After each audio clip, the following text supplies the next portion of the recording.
They called it Athelberg, a planet city, a world so vast and dense that its boundaries blurred into myth. It was a place where the horizon was just another line of towers, and the night never truly ended. Ethelberg was a tomb of steel and wire, a monument to forgotten ambition. The city's bones were rusted, its arteries clogged with the remnants of a civilization that had outgrown itself. From the highest spires to the deepest levels, it was all the same. Endless structures, interlocking towers, buildings stacked on buildings. Every inch was claimed, every gap filled, as if the city itself was afraid of emptiness. There was no sky, just a ceiling of metal and smog lit by flickering advertisements. The air shimmered with the glow of neon, and the only stars were the ones painted on billboards. The air tasted like rust and recycled oxygen, a world built by vanished giants, leaving us to scurry through its veins. We moved through tunnels and corridors, always beneath the weight of 1,000 stories above us. The noise was a constant hum, ventilation, mag trains, the chatter of 1 billion souls. It was a symphony of machinery and life, a reminder that the city was always awake, always hungry. We were ghosts haunting a city already dead, surviving without purpose. Shadows among shadows, we drifted through the ruins of someone else's dream. I grew up in the mid-levels, a place of perpetual twilight. The sun was a rumor, the moon a memory.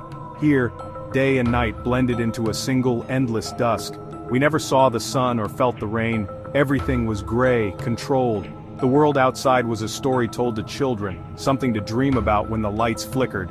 Neon signs promised a better life, a lie we all pretended to believe. Their colors bled into the darkness, painting hope where none existed. Hope was a currency we couldn't afford. It was traded in whispers and glances, spent on dreams that never came true. Most lost themselves in synth ale or brain dance fantasies. The bars were full of people chasing oblivion, plugging into worlds where the city's weight couldn't reach them. For me, it meant following Zave, the girl with silver eyes who believed in fairy tales. She moved through the city like she belonged to another world, untouched by its decay. She saw the city as a puzzle, not a prison. Every alley was a clue, every locked door a challenge waiting to be solved. There was a fire in her, a spark of defiance. She refused to let the city define her, to let its darkness swallow her light. She made you believe, even when your senses said it was foolish. Around her, hope felt real, like something you could hold in your hands. In Athelberg, a little foolish hope was the only thing that kept the darkness at bay. It was a fragile thing, but it was ours. In the end, it was the only thing that kept us alive, clinging to each other, daring to dream in a city that had forgotten how. Our journey began where the maps ended, at the crumbling edge of the city, where streetlights flickered and the silence pressed in. The world above was fading, but below, something ancient waited. We descended into the underlevels, the city's decaying foundations, where the ground itself seemed to groan beneath our feet. Every step took us further from the world we knew. Down here the air was thick with dust and decay, a stark contrast to the mid-levels. The scent of rust and mold clung to everything, and the only light came from our flickering headlamps. Zave led the way, her silver eyes finding paths where I saw only dead ends. She moved with a confidence that made the darkness seem less absolute. She was tough, but I knew she was scared too, her hand always on a smooth stone in her pocket, a talisman from her childhood. It was her anchor, a reminder of hope in a place that wanted to swallow us whole. In the underlevels, showing weakness was dangerous. The shadows seemed to watch, waiting for a misstep. We climbed over collapsed stairwells, crossed makeshift bridges over bottomless chasms. Every crossing felt like a test, the city daring us to continue. Zave moved like a cat. I stumbled, heart pounding, boots scraping on broken concrete. The darkness seemed to close in tighter with every step. She'd wait for me, whispering, "Almost there, Kel." Her voice was a lifeline, steady and sure even when fear threatened to overwhelm us both. Each level down was a step into the past, strange symbols, ancient tech, and relics from a forgotten era. The walls told stories in cryptic graffiti, warnings or memories left behind. But this tomb wasn't empty. We heard whispers, saw shapes in the dark, and felt eyes on us from the shadows. The silence was never complete. The underlevels had their own inhabitants, born in the dark, knowing no other life. They moved like ghosts, blending into the gloom, their faces half seen and wary. The danger wasn't just the city, it was the people who had adapted to it. Down here, survival meant becoming part of the darkness, or being lost to it forever. Zave's obsession was the oasis, a hidden place where green things grew. She spoke of it like paradise, a sliver of the old world in the city's core. Real soil, real plants, clean air. She believed it was more than a myth. I was skeptical. How could anything organic survive here? But her hope was infectious. The oasis became our reason to keep moving, a rebellion against the city. It was a symbol of resilience, proof that life could persist. If a single plant could survive, so could we. The journey itself gave us purpose. Maybe the oasis was real, maybe not. Searching for it was what mattered. In the darkest corners I clung to her dream of green leaves and clean air. It was a small light in the vast darkness. Disaster struck without warning. We crossed a rusted catwalk over a chasm. Zave was ahead, her flashlight cutting the gloom. Suddenly the catwalk gave way beneath her. She fell, her silver eyes meeting mine for a split second. Then she was gone. Her flashlight tumbled after her, its beam swallowed by the black. The sound of falling debris echoed, then silence. I clung to the railing, calling her name into the void. No answer, just the mocking drip of water below.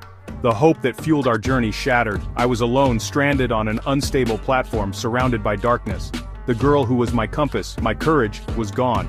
The path ahead and behind were lost. All I could do was sit, shaking, staring into the void where she'd disappeared. The hours after were a blur of fear and grief. I found a way off the broken catwalk, but the world felt emptier. Every shadow was a threat, every noise made me jump. Without Zave, the underlevels were unbearable. I was just a kid, lost in the city's forgotten basement. The other inhabitants, strange, gaunt figures, watched me with predatory curiosity. I escaped one group by throwing my last food pack and running. The city itself was an enemy. Flooded corridors, narrow tunnels, missing rungs. The journey became pure survival. Hope faded, replaced by despair. The oasis seemed like a stupid dream. My only goal was to find my way back up. But even that seemed impossible. I was just another lost soul in the machine. Just as I was about to give up, I found her leather jacket, caught on rebar near the chasm's edge. It was torn, muddy, but unmistakably hers. A fragile spark of hope ignited in me. I started searching with renewed purpose, not just to escape but to find her. Then I found her lighter, silver and familiar. I flicked it, flames sputtered to life. She would never have left it behind willingly. These objects became my compass, proof she'd survived and moved on. Despair receded, replaced by determination. For the first time our roles reversed. I was the rescuer. The search was no longer about a mythical garden. It was about finding the girl with silver eyes. The oasis was Zave, hope, defiance, life in a dead city. I followed the path, chasing the ghost of a flame and the memory of a silver-eyed girl. That's when I met Knox, a blur at the edge of my light. Wiry, twitchy, with wires running from his temple to a device on his wrist. Lost? You look lost. Most topsiders do. I was wary, but Knox wasn't threatening, just strange. He spoke in technical jargon, called the Underlevels Legacy Code. He claimed he could ping tunnels and defrag paths. I showed him Zab's jacket and lighter. Looking for a girl with silver eyes. Last ping on a non-registered lifeform matching that description. 3 cycles ago, moving southeast. Signal's weak, but it's there. I didn't know if I could trust him, but he was my only lead. We made a deal. I'd share my supplies, he'd guide me. Knox darted ahead, chattering about data ghosts and corrupted memory blocks. He was my new guide, hyperactive, unpredictable, but a guide. The search for Zave was on again, and I wasn't alone. The oasis is more than a place. It's a symbol. It's a promise whispered in the dark. A legend that refuses to die even as the city tries to swallow it whole. In a world where hope is rationed and dreams are currency, the oasis stands for something untouchable. It means something pure can survive in a world of steel and smog. Even here, where the air tastes like metal and the sky is a permanent bruise, the idea of the oasis lingers, fragile, but unbroken. As Knox and I travel deeper, the oasis and Zave have become one in my mind. Their stories are tangled together, both elusive and necessary, both reminders that something better once existed and could exist again. Hope isn't passive, it's an act of resistance. Every time we refuse to give in to despair, every time we take another step, we're fighting back against the city's grip. Every step into the darkness is a vote for a different future. We walk not just for ourselves but for everyone who's ever dreamed of something more. The city was built to crush spirit, but it has cracks, forgotten spaces where things survive. In those cracks, life finds a way, stubborn and wild, refusing to be erased.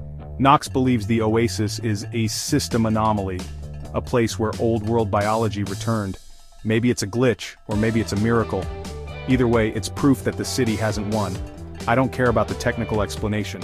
I care about what it means. To me, the oasis is hope made real, a place where the impossible is possible, where the past and future meet. The search is freedom, a story we write for ourselves. Each night as we run through empty streets, we're rewriting the rules, refusing to accept the world as it is. We haven't found her yet, we haven't found the oasis, but we're still searching. The journey itself is a kind of defiance, a refusal to let go of what matters. I wear Zav's jacket, hold her lighter, my relics, my faith. They're more than objects, they're reminders of who I am and why I keep going.